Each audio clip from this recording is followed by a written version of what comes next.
네, 시장의 분위기가 아주 선명하게 반전된 모습을 보여주고 있습니다. 7만 2천 달러까지 거의 목전까지 랠리가 나왔다가 지금 7만 1천 달러대에서 지지 테스트를 진행을 하고 있습니다.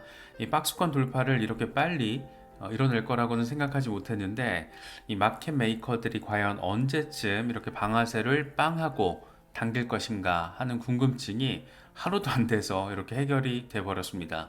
어쨌든 7만 1,000달러 위로 지금 올라선 상황이어서 전고 돌파에 대한 기대감으로 분위기 자체가 완전히 전환됐다라는 것을 무척 선명하게 느낄 수 있는 그런 상황입니다. 그래서 이제 7만 3천 달러 위로 새로운 고점을 만들어내는 올타임 하이, 이제 시간 문제 아닌가, 그런 기대감도 정서적으로는 굉장히 강력해진 상황이다, 이렇게도 표현할 수 있을 것 같습니다. 공포 탐욕 지수는 하루 전보다 6포인트 오른 76을 기록하면서 탐욕 단계가 모처럼 극단적인 탐욕 단계로 강화됐습니다. 비트코인 도미넌스 살짝 빠졌는데 55%대 초반으로 지금 살짝 후퇴한 상황을 보여주고 있습니다. 비트코인 가격이 어느 정도 고점을 유지하면서 어느 정도의 등락을 통해서 이른바 프라이스 디스커버리 과정을 거치면서 도미넌스가 빠져주면 그때 알트들로의 유입을 통해서 알트 시즌이 팡팡 등장할 수가 있는데, 그런 상황으로 조금 더 한 발 더 가까이 다가선 것으로도 바라볼 수 있지 않을까 생각되기도 합니다. 이더리움, 이번 판의 주인공은 이더리움이었습니다. 이더리움이 무려 3,600달러를 훅 하고 뚫어나는 모습을 보여줬는데, 이더리움 현물 ETF 이슈가 거의 갑작스럽게 훅 하고 들어와 버렸습니다. 이 국면 전환 호재로서 직접적인 역할을 지금 이더리움이 해주고 있다라고 바라볼 수가 있습니다. 지금 현재 미국에서는 암호화폐 규제 이슈가 대선 쟁점 이슈로 급부상을 해버렸는데, 어쩌면 이더리움이 직접적인 수혜자가 될 수도 있겠다, 그런 생각이 들기도 하더라고요. 일단 트럼프 진영에서 암호화폐를 지지한다 이렇게 선언까지 해버린 상황에서 바이든이 멍 때리고 가만히 있을 수는 없으니까 이렇게 SEC의 규제 방식에 있어서 완벽한 이런 전환 작업을 보여주려는 어떤 상징적인 액션이 아닌가, 그런 생각이 들게 만드는 그런 이슈가 지금 전해졌습니다. 이더리움 현물 ETF 블룸버그조차도 5월 승인 가능성 25% 미만으로 바라봤는데 지금 이걸 75%로 상향 조정을 해버린 그런 상황이 현실이 돼버렸습니다. 이게 지금 되게 재밌는 게 SEC가 갑자기 전혀 예상치 못했던 액션을 취했습니다. 이 나스닥과 뉴욕 증권거래소 등 증권거래소들에게 이더리움 현물 ETF 서류를 업데이트 해달라고 지금 요청을 한 겁니다. 그렇다 보니까 이더리움 현물 ETF 이렇게 승인되는 건가? 라는 기대감이 깔리게 되면서 이더리움이 2개월 최고치 3,700달러까지 일시적으로 회복하는 모습을 확인해 준 그런 결과로 이어지게 됐습니다. 이걸 좀 자세히 살펴보면 일단 지금 이번에 SEC가 요청한 서류는 19B4, 이 심사를 정식으로 요청하는 서류, 이거는 주체가 증권거래소예요. 그래서 이번에 나스닥이나 NYSE에다가 요청을 한 겁니다. 19B4가 승인된다라고 하더라도 하나가 남아있죠. ETF 발행 기관들이 제출하는 S1, 이 증권 신고서, 이 두 가지가 다 승인이 돼야 되는데, 일단 19B4에 대한 업데이트를 요청을 했다라는 것은 이것에 대한 승인 가능성을 더 키우는 부분이고, 19B4가 승인된다라고 이더리움 현물 ETF가 바로 승인되는 건 아니겠죠. 왜냐하면 S1이 또 승인이 돼야 되니까. 그래서 19B4와 S1의 승인 시점에 약간의 갭이 생길 수도 있습니다. 그렇기 때문에 갑자기 5월 달에 최종 출시까지 이루어질 가능성은 낮아 보이는데, 확실한 거는 기대감은 커졌고 어쩌면 8월 정도쯤에는 실제로 출시가 될 수도 있지 않을까, 그런 기대감이 지금 깔려 있는 겁니다. 그래서 5월 23일이 바네크, 24일이 아크 21 쉐어스의 19B4의 데드라인이었는데, 이게 지금 업데이트를 해달라고 증권 거래소들에다가 SEC가 요청을 한 그런 상황, 아주 흥미롭다라고 생각할 수 있는 부분이죠. 블룸버그 ETF 애널리스트 에릭 발츠나스 같은 경우에는 SEC가 5월에 이더리움 현물 ETF를 승인할 확률 이걸 75%로 상향 조정한다. 원래 이게 25%였거든요. 오늘 SEC가 180도 입장을 선회할 수 있다라는 얘기를 들었다. 갈수록 폴리티컬 이슈, 갈수록 정치적인 이슈가 지금 돼가고 있기 때문에 그냥 확 하고 뒤집어 버리는 가능성 이 지금 현실화 될 수 있다라는 거. 이 정치적인 이슈라는 게 상당히 무섭죠. 아무리 뭐 SEC가 기본적으로는 원칙이 없는 기관이지만 이걸 또 원칙이 있어 보이게끔 확 그냥 선회하는 데는 역시 정치적인 입김 말고는 답이 없겠죠. 특히 의회에서 지금 들고 일어섰고 바이든 행정부의 경쟁자인 트럼프가 암호화폐 지지 선언했고 바이든도 가만히 있을 수는 없고 그렇다 보니까 정부 규제기관 SEC를 통해서 친화적인 스탠스 전환 180도 입장 선회라는 게 상당히 재미있는 표현이라고 생각이 됩니다. 제임스 세이파트도 SEC가 입장을 선회할 수 있다는 소식을 여러 곳으로부터 오늘 듣고 있다. 우리가 맞다라면 앞으로 며칠 동안 많은 서류가 제출될 것이다. 참 양심도 없어요. 우리가 맞다라면이라고 얘기를 하고 표현을 하고 있잖아요. 사실 제임스 세이파트가 우리는 여전히 5월 이더리움 현물 ETF 승인 확률을 25%로 전망하고 있다. 라고 말한 지 2시간 만에 이 트윗이 올라온 거거든요. 그 2시간 사이에 분위기가 확 바뀐 거예요. 그러면서 뭐 우리가 맞다라면 뭐 희한한 소리 하고 있는 거죠 지금. 그래서 어쨌든 분위기가 완전히 전환이 됐는데 이 단계에서 한 발 더 나아간 소식까지 지금 더해졌습니다. 에릭 발추나스가 이야기를 합니다. SEC가 19B4를 화요일 오전 10시까지 제출을 하길 원한다라는 얘기를 들었다.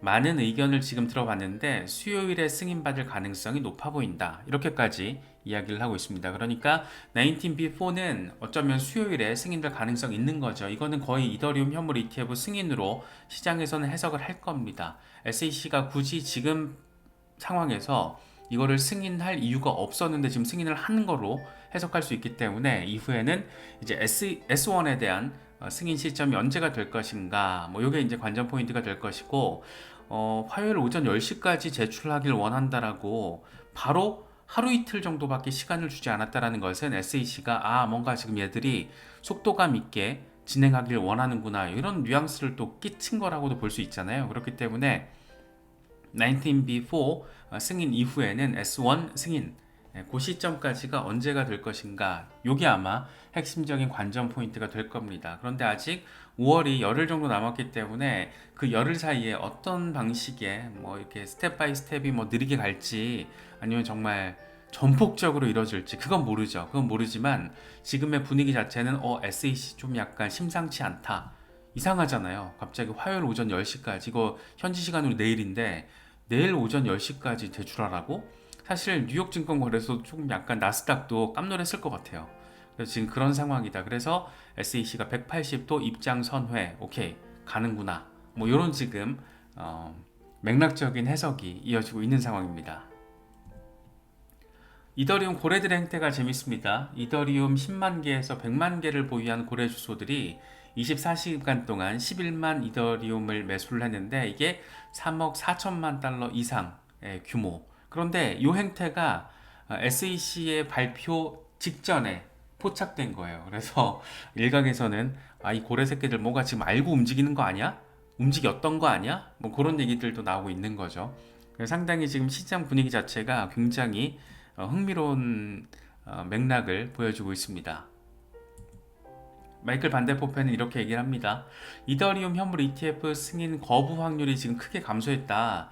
지연될 수는 있겠지만 8월 이전 최종 승인 가능성 상당히 높다라고 생각한다. 강세장이 시작됐다라고 이제 알트 시즌의 도래 어떤 그 기대감을 직접적으로 내비치고 있습니다. 이 사람은 지금 비트코인 다 팔았잖아요. 그걸 다 알트코인으로 전환을 했고 올해 말에 다시 알트코인을 팔아서 비트코인으로 전환을 해서 내년 비트코인 고점, 이번 사이클 고점을 향유하겠다. 뭐 이런 개인적인 전략까지 공개를 한 상황인 건데 어쨌든 강세장이 시작됐다라고 직접적으로 표현을 하고 있습니다.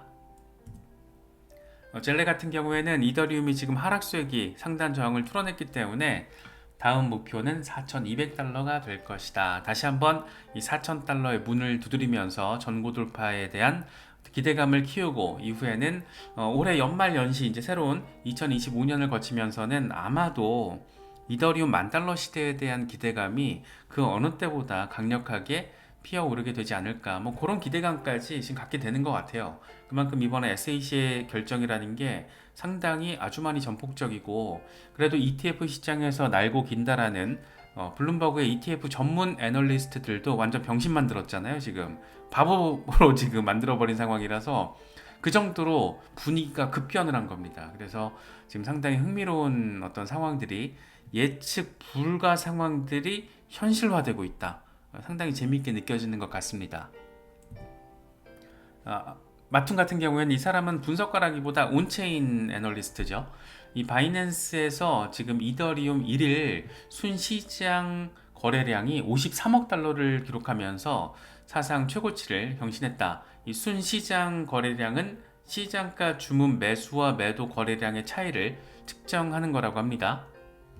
그런데 바이낸스 트레이더들이 시장가 주문을 통해서 대규모 이더리움을 지금 매수하고 있다. 이들은 이더리움 현물 ETF 뉴스에 따라서 마치 내일이 없는 것처럼 순매수 주문을 넣고 있다. 내일이 없는 것처럼, 다른 말로 하면 오늘만 날이다. 오늘만 날이다 정신으로 지금 이더리움 순매수 주문을 넣고 있다라고 합니다. 그러니까 이더리움 시세가 이렇게 지금 급등세를 보여주는 거겠죠. 이더 BTC 주간 차트도 지금 되게 예쁘게 형성이 되고 있는데, 이전 사이클 반전 상황, 그러니까 이더 BTC에서 이더리움이 비트코인 대비 엄청난 반등 퍼포먼스를 보였던 이때 RSI 상황과 지금이 비슷하다라는 거예요. 그래서 이번에도 엄청난 폭등이 지금 나오는 거 아니야? 이런 기대감을 지금 안기고 있는 거죠. 재밌는 거는 비트코인도 퍼포먼스가 지금 괜찮고, 그런데 이더리움이 비트코인보다 더 나은 퍼포먼스를 보여준다? 얼마나 의미 있는 반등세가 나와줄 것인가 라는 기대감이 지금 깔려 있죠. 실제는 뭐 어느 정도 폭인지는 결과적으로 봐야겠지만, 정말 지금 암호화폐 시장 내적으로 보나 ETF 이슈 차원으로 보나 이더리움을 둘러싼 정서 자체가 굉장히 긍정적이고 호전적이다. 오늘만 날이다. 뭐 이런 분위기는 우리 같은 개미 투자자들에게 있어서 더 큰 기대감을 갖게 만드는 그런 부분이 아닐까 싶기도 합니다. T트레이더 앨런 같은 경우에는 대놓고 써놨죠. 갓캔들이 지금 빵 하고 섰다라는 얘기를 하는 거예요. 4시간 차트입니다. 이건 밈이 아니라 이더리움이다. 디파이 최고 대장, 스마트 컨트랙트의 원조 이더리움이야. 이거 지금 우린 더 많은 알트 프로젝트들이 다양한 기간을 통해서 다양한 갓캔들을 볼 수 있을 것으로 기대한다. 이렇게 이야기를 합니다. 이건 다른 말로 하면 알트 시즌 곧 올 거야. 정말 이런 갓캔들이 이제 흔하게 볼 수 있어. 이 자고 일어났더니 갓캔들이 빵 서 있다. 이건 뭐다? 알트들이 미쳐 날뛴다. 뭐 이런 의미인 거잖아요. 그런데 이더리움 갓캔들이 지금 서버렸습니다. 발딱 섰습니다. 되게 반갑죠. 일단 알트 시즌이 도래하려면은 무엇보다 알트 대장인 이더리움이 움직여줘야 되는데, 참 반가운 것은 솔라나가 하루 이틀 먼저 좀 움직여주고 이더리움이 또 ETF 호재를 등에 업고 이렇게 급등세를 보여주면서 알트 대장 역할을 하고 있는 이더리움과 솔라나가 지금 일단 움직여준 겁니다. 결과적으로. 그렇기 때문에 알트 시즌에 대한 기대감이 더 커지고 있는 거고, 수치적으로는 아직 갈 길 멀었어요. 알트 시즌 인덱스는 오늘자 41을 가리키고 있습니다. 닥터 프라핏이 재밌는 표현을 사용을 합니다. 비트코인 5만 달러 이하를 기다리던 광대들이 지금 강세 상황에서 당황하는 모습을 보니까 엄청 재미있다, 퍼니하다 이렇게 표현을 하더라고요. 트위터 계정의 90%는 실제로 얘들이 무슨 말을 하는지 도무지 알 수가 없다.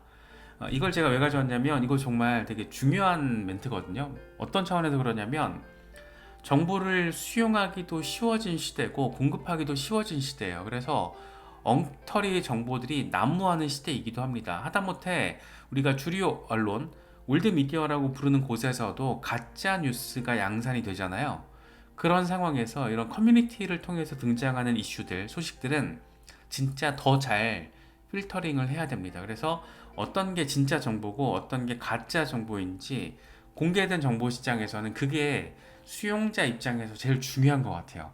그래서 실제로 뭐 트위터나 이런 커뮤니티에서 올라오는 내용들 보면 막 무지막지한 얘기들 되게 많거든요. 뭐 묻지마, 강세론 이런 것도 많고 묻지마 약세론 이런 것들도 많고 가만히 따져보면 다 틀려. 그냥 주관적인 생각. 그래서 그걸 또 악용하는 사기꾼들도 많고. 그래서 이런 공개된 장소 커뮤니티에서 공짜 정보 뭐 카페 이런 트위터나 페이스북 같은 SNS 플랫폼, 뭐 유튜브 이런 공개된 정보 시장에서 공짜 정보를 수용하실 때는 최종 수용자인 내가 진짜 빡세게 이 필터링 선별을 해야 됩니다. 안 그러면 정말 엉터리 정보들이 많고 그게 공짜의 함정이죠. 공짜라서 좋은데 공짜라서 안 좋을 수 있는 거죠. 그래서 그런 부분들을 이제 강세장이 더 선명해지면 진짜 별의 별 얘기들이 다 나옵니다. 정말 별의 별 얘기들이 다 나오기 때문에 그럴 때 뭔가 차분하게 선별을 할 줄 알아야 되고 그걸 정보 수용 능력이 있는 자와 없는 자의 어떤 목표 지점에서의 표정은 아주 많이 다를 거라고 저는 생각을 합니다. 그래서 최대한 좀 객관적으로 드라이하게 이 시장을 바라보려는 노력이 필요한 시기가 이제 됐다. 뭐 그런 생각이 들어서 이런 멘트를 좀 가져와 봤습니다. 요다 같은 경우에도 비슷한 얘기를 해요. 네, 그동안 로컬 바닥이라는 점과 또 다른 고점 찍을 준비가 돼 있다라는 점을 그렇게 강조했는데 아무도 믿지 않았다. 강세장에서 하락은 매수 기회야. 이번에도 입증이 됐잖아. 이런 얘기를 지금 비트코인 주간 차트를 통해서 이야기를 하고 있습니다. 아마도 지금의 어떤 분위기만 놓고 보자라면 비트코인은 새로운 고점을 머지않아서 만들어내지 않을까 생각이 됩니다. 특히 알트코인들의 대장인 이더리움이 ETF 호재를 등이었고 지금 시동을 되게 빡세게 걸었기 때문에 어쩌면 이렇게 강세 국면으로 또 한 번의 사이클 움직임을 보여주는 시작점이 이미 빵하고 출발되지 않았나 그런 생각이 들기도 하는데 요럴 때일수록 너무 정서적으로 반응하지 마시고 객관적으로 사전에 우리가 지금까지 전략들을 이미 다 되게 매끄럽게 세팅을 해 놓으셨을 거잖아요. 포트폴리오도 어느 정도 잘 준비가 돼 있을 거고 이제 시장 분위기에 너무 휩싸이지 말고 미리 전략과 계획에 따라서 행동을 하시면 분명히 뭐가 됐든 극대화시킬 수 있을 것이다. 뭐 이렇게 생각이 됩니다.